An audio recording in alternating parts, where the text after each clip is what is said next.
वजीर आजम का export industry के लिए 100 अरब रुपए के पैकेज का ऐलान। एक्सपोर्टर्स को रकम की अदायगी का सिलसिला फौरी शुरू हो जाएगा। हुकूमत ने मज़कूरा रकम बाद में अदा करनी थी, ताहम कोरोना की सूरत हाल देखते हुए ये फैसला किया गया। वजीर आजम इमरान खान। ईरान से आए 121 ज़ायरीन की स्क्रीनिंग मुकम्मल। रिपोर्ट मनफी आने पर घरों को जाने की इजाज़त। ज़ायरीन को पेशावर और डेरा इस्माइल खान के करनतीना सेंटर्स में रखा गया था। सूबाई वजीर सेहत खैबर पख्तूनख्वा तैमूर झगड़ा। जापान कोरोना के खिलाफ जंग में पाकिस्तान की मदद को आ गया। जापान ने पाकिस्तान को कोरोना वायरस से निपटने के लिए $20 लाख की इमदाद फराहम कर दी। पाकिस्तान में 15 अप्रैल, दुनिया में 15 मई के बाद कोरोना की शिद्दत में कमी आएगी। अगर कर्फ्यू लगा दिया जाए तो मामलात बेहतर हो सकते हैं। गर्मी से असर कम होगा, लेकिन बेहतियाती की गई मौसम गर्मा निकलते ही कोरोना दोबारा आ सकता है। हुकूमत ने बिजली और गैस के बिल अदा करने के लिए 3 माह की मोहलत दे दी। तमाम फूड प्रोडक्ट्स पर भी ड्यूटी खत्म कर दी गई है और हुकूमत की तरफ से 200 अरब रुपए की गंदम खरीदी जा रही है। मुशीर खजाना हफीज शेख। गुज़श्ता 24 घंटों के दौरान मजीद 76 अफराद में कोरोना वायरस की तशखीस हुई है, जिसके बाद इस वबा से मुतासरा मरीजों की तादाद 2291 हो गई है। इस वायरस से ज़िंदगी की बाजी हारने वाले अफराद की तादाद 31 हो गई है, जबकि 9 की हालत तशवीशनाक है और 107 ने इसके खिलाफ जंग में कामयाबी हासिल की है।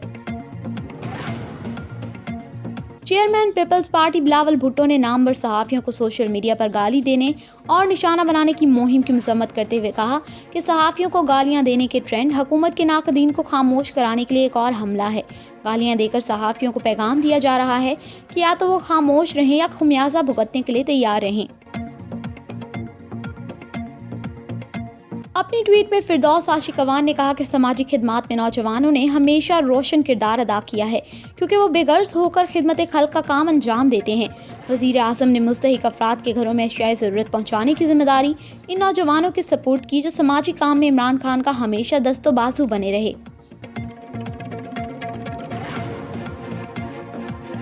PIA की 2 खुसूसी परवाजें कनाडा के शहर टोरंटो रवाना हुई। ये परवाजें कराची और लाहौर से मजमूई तौर पर 600 मुसाफरों को लेकर रवाना हुई। ताहम दोनों परवाजें बगैर मुसाफरों के खाली पाकिस्तान वापस आएंगी। रवानगी से कबल मुसाफरों की जामे स्क्रीनिंग और इनके सामान पर डिसइंफेक्शन स्प्रे किया गया।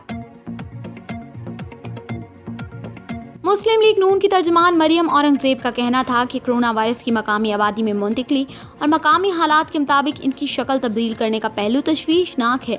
मुल्क भर में कोरोना वायरस फैल रहा है, ऐसे में किसी वाज़ेह पॉलिसी का ना होना खतरनाक है। अपनी ट्वीट में फवाद चौधरी काबीना ने वाज़ेह हिदायत की है कि कोरोना के मरीज वैसे ही इलाज, सेहत और उम्मीद की तवक्को रखते हैं जैसे कोई भी और मरीज, लेकिन ऐसे वाक़यात हुए हैं कि जैसे कोरोना का मरीज कोई मुजरिम है। ज़बरदस्ती तन्हाई, रस्सियों से बांधना, मर्जी के अस्पताल और डॉक्टर से इलाज की सहूलत ना देना, ये क्या तमाशा है। सऊदी हुकूमत ने खाना काबा में दाखिले और तवाफ पर पाबंदी को नरम कर दिया, जिसके बाद मताफ एक बार फिर तकबीरात से गूंज उठा। इटली में कोरोना वायरस बोसो कनार की वजह से फैला। या अल्लाह, इस वबा ने इस्लाम को खतरे में डाल दिया, इसको काफिर मुल्कों की तरफ पलटा दे। मौलाना इब्तिसाम इलाही ज़हीर की दुआ पर सोशल मीडिया सार्फिन की तनकीद। अदनान सिद्दीकी के साथ ड्रामे में हीरोइन का किरदार अदा करने वाली अदाकारा हरीम फारूक ने कहा कि अदनान सिद्दीकी मेरे वालिद से सिर्फ 4 साल छोटे हैं। तंग नजर भारतीय अपने ही क्रिकेटर्स के पीछे पड़ गए। शाहिद आफरीदी के फलाही कामों की तारीफ करने वाले हरभजन सिंह और युवराज सिंह पर तनकीद के नश्तर बरसा दिए। युवराज ने हमवतनों की सोच पर हैरत का इजहार करते हुए कहा कि इंसानी हमदर्दी की बुनियाद पर दिए जाने वाले पैगाम का गलत मतलब निकाला गया। मजीद ऐसी ही हेडलाइंस के लिए देखते रहिए धरती न्यूज़।